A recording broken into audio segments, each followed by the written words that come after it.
On this occasion, it is with great honor to share my experience in meeting with Chiara Lubich personally on January 2, 1999.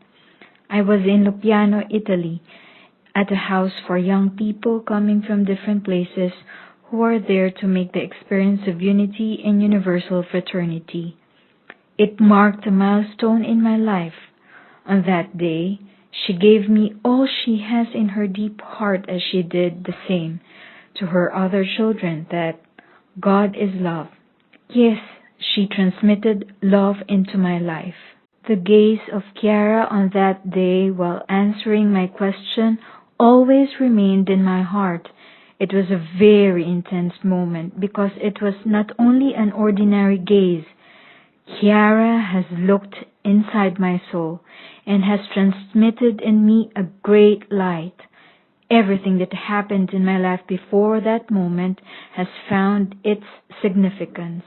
All who understand and live the spirituality of the Focolare movement, our way of life, our way of interaction, become reciprocal love in a communitarian way of life. It is the universal family where people love one another with the spirit of fraternity. The dialogue model of fraternity is the relationship between equals, each maintaining its own characteristic and diversity, which assumes the anthropological connotations of freedom and equality. By living in this spirituality, I understood the capacity to dialogue depends on the ability of inner transformation. The innermost of this ability is self-emptiness. It is brought about through a deep understanding of the mystery of love and suffering of Jesus crucified and forsaken, which Chiara has shown me her answer on that day. It is an aspect of God's love. As I am a Buddhist, I understood this mystery as to dwell in suffering with loving mindfulness. Mindfulness sustains man in his effort to dwell in wisdom and simultaneously produces loving kindness and openness to dialogue with others.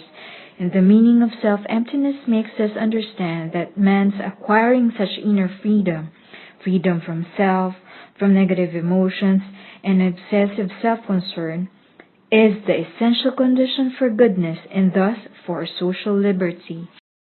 The light of the charism of unity that Chiara has generated in me a new life. It has guided me towards the truth, and I continue to live for bringing about unity through dialogue. ค่ะขอบคุณมากๆค่ะสวัสดีค่ะ